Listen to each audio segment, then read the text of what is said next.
Minus பக்கங்கள். Hi friends, இது மாலிகாவின் கேளுங்க கதை கேளுங்க. மானஸ் எழுதிய மலரே மௌனமா, அத்தியாயம் 63. மலரின் மனதில் சந்தோஷம் ஆர்ப்பரித்தது. கொஞ்ச நாளாக எதற்கு ஆசைப்பட்டு கொண்டிருந்தாலோ அந்த ஆசை நிறைவேறப் போகிறது. அந்த மகிழ்ச்சியோடு கீழே வந்தாள். முதல் படியில் கால் வைத்த போதே அவள் பார்வையில் விழுந்தவர் சிவலிங்கம், அதுவும் சேகரின் குழந்தையுடன். அதை கண்டதும் அவள் உற்சாகம் எல்லாம் வடிந்துவிட்டது. மீண்டும் அறைக்குள் வந்து கதவை சாத்தி கொண்டாள். குளித்து முடித்து தயாராகிய தளிர் வேகமாக மலரின் அறைக்கு சென்று கதவை தட்டினாள். மலர் குளித்து கொண்டிருந்ததால் அவளுக்கு அந்த சத்தம் கேட்கவில்லை. செல்போனில் அழைத்து பார்த்தும் எடுக்கவில்லை. அவசரமாக கீழே சென்றாள். சிந்தாமணி எதிர்பட்டார். அக்கா, மலர் கீழே வந்தாங்களா? பதட்டமாக கேட்டாள். இல்லையே. கதவை தட்டின, திறக்கலையே. நான் இப்போதான் போய் காஃபி கொடுத்துட்டு வந்தேன். அப்போ குளிக்கிறதுக்கு தயாராக இருந்த மாதிரி தோணுச்சு. குளிச்சிட்டு இருக்கோம்னு நினைக்கிறேன். ஓ, அப்போ சரி. அவங்க நல்லா இருக்காங்கல்ல? நல்லா தான் இருந்துச்சு. இவள் உடல்நிலையை மனதில் வைத்து கேட்க அவரோ வீட்டு பிரச்சனையை பற்றி கேட்கிறாள் என்று எண்ணி பதில் அளித்தார். காலையும் மலரின் முகத்தை ஆராய்ந்து விட்டே வந்தார். முன்தினம் இருந்த இறுக்கம் கூட இப்பொழுதில்லை என்று தோன்றியதால் தளிரிடம் அவ்வாறு கூறினார். அப்பாடா என்று மனதிற்குள் நிம்மதி கொண்டாள் தளிர். நாம போய் எல்லா வேலையும் முடிச்சிட்டா மலருக்கு வேலை இருக்காதில்ல. உடம்பு சரியானாலும் பரவாயில்ல, அவங்க ரெஸ்ட் எடுக்கட்டும். அவங்களே அதிசயமாக உடம்புக்கு முடியலன்னு சொல்கிறாங்க. இது வரைக்கும் இப்படி சொன்னதே இல்லையே. பாவம், ரெஸ்ட் எடுக்கட்டும். தனக்குள் சொல்லி கொண்டவள் எல்லா வேலையையும் இழுத்து போட்டு செய்து முடித்தாள். அனைத்தையும் சரி பார்த்து டேபிளில் எடுத்து வைத்தாள். அக்கா, நான் மலருக்கு டிஃபன் கொண்டு போய் கொடுத்துட்டு வரேன். இல்லை பாப்பா, நான் காஃபி கொண்டு போய் கொடுக்கும்போதே டிஃபன் கொண்டு வர வேண்டாம், நானே வந்து சாப்பிட்டுக்கிறேன்னு சொல்லிச்சு. தளிரின் முகத்தில் மகிழ்ச்சி. அப்படியாக்கா, சரி சரி என்று சந்தோஷமாக தலையசைத்தாள். எல்லோரும் சாப்பிட வர அவர்களுக்கு பரிமாறினாள். தீப்தி சாப்பிடும்போது குழந்தை அழ, நீங்கள் சாப்பிடுங்கக்கா, நான் பார்த்துக்கிறேன் என்று அவளிடம் இருந்து வாங்கி வைத்து கொஞ்சியபடி சமாதானம் செய்ய துவங்கினாள் தளிர். சாப்பிடுவதற்காக கீழே வந்த மலர் தளிரையே சில நிமிடங்கள் வெறித்து பார்த்து கொண்டிருந்தாள். பின் எதுவும் பேசாமல் தோட்டத்து பக்கம் சென்று நின்று கொண்டாள். வேலைக்கு வந்தவர்கள் அவள் முன்தினமே சொன்ன வேலைகளை செய்ய ஆரம்பித்திருந்தனர். எதுக்குடி இவ இப்படி காலையிலே வந்து நம்மளை பார்த்துக்கிட்டு இருக்கா? வேற என்ன, கண்ணில் விளக்கெண்ணெயை விட்டுக்கிட்டு அது சரியில்லை இது சரியில்லைன்னு நம்மளை குத்தம் சொல்லத்தான். அது அவள் காதில் விழுந்தது. அவர்கள் ரகசியமாக எல்லாம் பேசவில்லை, அவள் காதுபடவேதான் பேசினார்கள். எப்போதும் அவளை வம்புக்கு இழுத்து சண்டை பிடிப்பது அவர்களுக்கு ஒரு பொழுதுபோக்கு. தெரிந்தே இவளும் அவர்களோடு மல்லு கட்டுவாள். இன்று புருவம் சுருக்கி ஒரு முறை அவர்களை பார்த்துவிட்டு தள்ளி சென்று விட்டாள். அவர்கள் ஒருவரை ஒருவர் பார்த்து கொண்டனர். மலரு, ஏய், என்னடியாச்சு? சத்தம் போட்டு ஒருவர் அழைத்தார். அவளோ கண்டுகொள்ளாமல் நகர்ந்து சென்றவள் முன்பக்க கேட்டை பார்த்தபடி கைகளை கட்டி கொண்டு நின்று கொண்டாள். மலர் என்ற சத்தம் கேட்டதும் அவசரமாக அங்கே ஓடினாள் தளிர். இங்கதான் இருக்கீங்களா? சாப்பிட வாங்க என்றாள் தளிர் புன்னகையோடு. அவள் கையில் இருந்த குழந்தையையும் அவளையும் மாறி மாறி பார்த்தாள். நம்ம சேகர் மாமா பையன் கியூட்டா இருக்கான்ல என்றவள். பெரியம்மா பாரு தங்கம் என்றாள். மலரோ வெறித்த பார்வையோடு பார்த்து கொண்டு இருந்தாள். மலரை தொடர்ந்து வந்த ஒரு பெண் தளிரின் கையில் இருந்த குழந்தையை பார்த்து, யாரோட குழந்தம்மா என்றார். சேகர் மாமா குழந்தை என்று தளிர் சொன்னதும் திகைப்பாக திரும்பி மலரை பார்த்தார் அவர். அவளோ வேறு எங்கோ வெறித்து கொண்டிருந்தாள். வந்திருக்காங்களா என்றார் அந்த பெண் மெல்லிய குரலில் பார்வையை அடிக்கடி மலரின் மேல் பதித்தபடி. என்றாள் தளிர். அதுக்குள்ள குழந்தையா? 1 வருஷம்தான் ஆச்சு என்றார் அவர். ஏன், குழந்தை பிறக்க 10 மாதம் பத்தாதா? 1 வருஷத்துக்கு மேலேயா வயிற்றுல வச்சிருப்பாங்க என்றாள் தளிர் கோபமாக. அதில் அந்த பெண் திகைத்து மலரை பார்க்க அவளோ வெறுமையான பார்வையோடு தளிரின் கோபத்தை பார்த்து கொண்டிருந்தாள். அந்த பெண் எதுவும் பேசாமல் வேலையை பார்க்க சென்று விட்டார். உடன் வேலை செய்பவர்களிடம் கிசுகிசுக்க ஆரம்பித்தார். நேத்து வந்த பொண்ணு என்ன கோபப்படுது? ஆமா, நகவும் சதையுமா மலர் கூடவே சுத்திக்கிட்டு இருக்கோம். இப்போ பாத்தியா? எல்லாம் அவ்வளோதாண்டி. மலர் பாவம், அதான் ஒரு மாதிரி இருக்கு போல. செல்வம் வேற ஊர்ல இல்லை போலையே. ஆமா, பேசாம போய் மலர் கூட்டிகிட்டு வந்துடு. கூட்டிகிட்டு வந்து என்ன பண்றது? பேச்சு துணையா இருக்கலாம் இல்ல? அந்த புள்ள மனசு என்ன பாடுபடும்? நம்மக்கிட்ட அதால் பேச முடியும்னு நினைக்கிறியா? அதுவும் சரிதான். பேசாமல் ஆத்தா வீட்டுக்கு கிளம்பி போயிருக்கலாம். ஏன், அவ எதுக்கு போகணும்? அதானே, இது அவ வீடு. அவ தான் இந்த வீட்டுக்கு மூத்த மருமக. அவ எதுக்கு மற்றவங்களுக்கு பயந்து ஓடணும்? அதுவும் சரிதான்.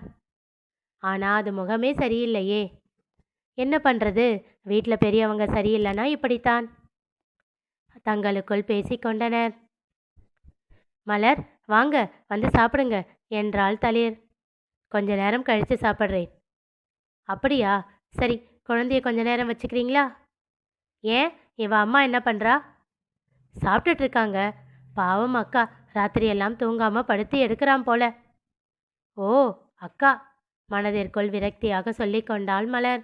அதற்குள் குழந்தை அழ ஆரம்பித்து விட, அச்சோ, அழ ஆரம்பிச்சிட்டான், நான் அக்கா கிட்டே கொண்டு போய் கொடுத்துட்றேன். மலர் எந்த பதிலும் சொல்லவில்லை. ஆ மலரு, நீங்கள் எந்த வேலையும் பண்ண வேண்டாம் என்றவள், உங்களுக்கு உடம்பு முடியலன்னு எல்லாத்தையும் நானே முடிச்சிட்டேன் என்று சொல்லி முடிப்பதற்குள் தங்கமணி அவளை அழைக்க, ஆ வரேன் அத்தை என்றவள் அடுத்த வரியை சொல்ல மறந்து சென்று விட்டிருந்தாள்.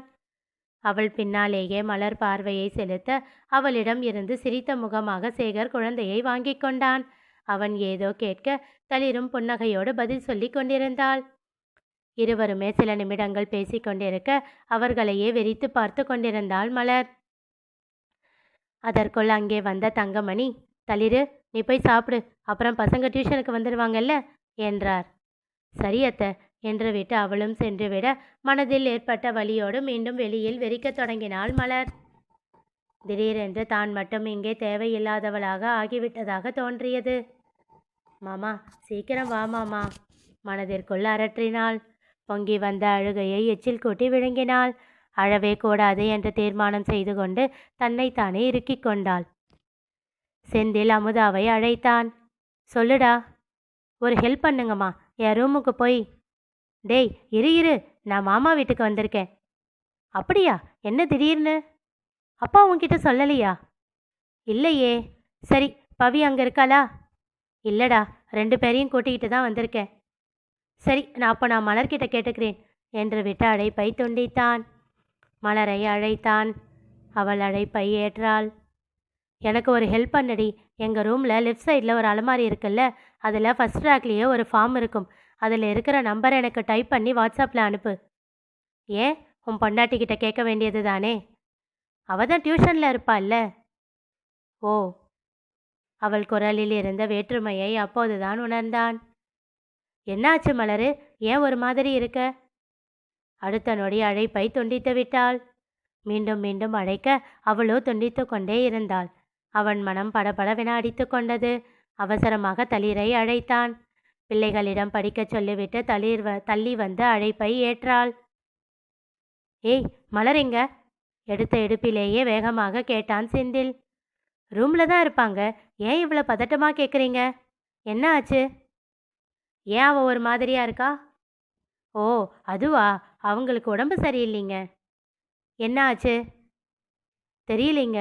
நேற்று சாயந்தரமே என்கிட்ட கொஞ்சம் டயர்டாக இருக்குன்னு சொல்லிக்கிட்டு இருந்தாங்க. அப்புறம் ஃபுல்லாக ரெஸ்ட்டு தான் எடுத்துக்கிட்டு இருந்தாங்க. இப்போ காலையில் பரவாயில்லன்னு சொன்னாங்க. அவளுக்கு முடியலன்னா என்கிட்ட சொல்ல மாட்டியா? நீங்கள் வேலையாக இருக்கீங்கன்னு சாமி அண்ணன் சொல்லிச்சு. அதான் நைட்டு சொல்லலாம்னு நினச்சேன். அப்படியே தூங்கிட்டேன். காலையில் எனக்கு தூக்கம் தெளியறதுக்குள்ளே நீங்கள் கிளம்பிட்டீங்களே. நல்லா பதில் பேச கற்றுக்கிட்டடி. அவளுக்கு உடம்பு சரியில்லையே, கூட இருந்து பார்த்துக்கணும்னு இருக்கா உனக்கு? எதுக்கு இப்போ திட்டுறீங்க? அவங்க ரெஸ்ட் எடுத்துக்கிட்டு இருந்தாங்க. டிஸ்டர்ப் பண்ண வேணாமேன்னு நானும் விட்டுட்டேன். எனக்கோ அவங்க எல்லாம் வந்ததுனால எவ்வளோ வேலை தெரியுமா? மலர் உடம்பு சரியில்லாமல் வேலை செய்ய கஷ்டப்படுவாங்களேன்னு நானே எல்லாத்தையும் செஞ்சிட்டேன் தெரியுமா? யார் வந்தது? அதான் உங்கள் சேகர் அண்ணனும் அவங்க ஒய்ஃபும் குழந்தையும். அதை கேட்டு அவன் தலையில் இடையே இறங்கியது. என்னடி சொல்கிற? குழந்தையா? எப்போ வந்தாங்க? மீண்டும் அவன் குரலில் பதட்டம் ஒட்டிக்கொண்டது. அவள் முன்தினம் நிகழ்ந்ததிலிருந்து இப்பொழுது நிகழ்ந்தது வரை அனைத்தையும் கூறினாள். அடிப்பாவி, என்னடி பண்ணியிருக்க நீ? எரிமலையாக வெடித்தான். என்னங்க ஆச்சு? முதல்ல மலர் எங்கன்னு போய் பாரு. அவகிட்ட ஃபோனை கொடு, போ சீக்கிரம். அவன் அவசரப்படுத்தியதில் வேகமாக உள்ளே ஓடினாள். வீடு முழுவதும் தேடியும் மலரை கண்டுபிடிக்க முடியவில்லை. என்னங்க, மலரை காணோம். ஏய், கொன்னுடு வேண்டி உன்னை, யார்கிட்டையாச்சும் கேளு, கத்தினான் அவளிடம். அதில் நடுங்கி போனாள் தளிர். சுற்றி முற்றி பார்க்க வாட்ச்மேன் அவளை நோக்கி வந்தார். என்னம்மா, மலரை பார்த்தீங்களா அண்ணா? கொஞ்ச நேரம் முன்னாடி தான் வெளியே போச்சுமா. செந்திலுக்கும் அவர் பேசியது கேட்க, ஃபோன் அவர்கிட்ட கொடு என்றான். நடுங்கும் கரங்களோடு அவரிடம் நீட்டினாள். அண்ணா, எதில் போனா? புல்லட்லையா?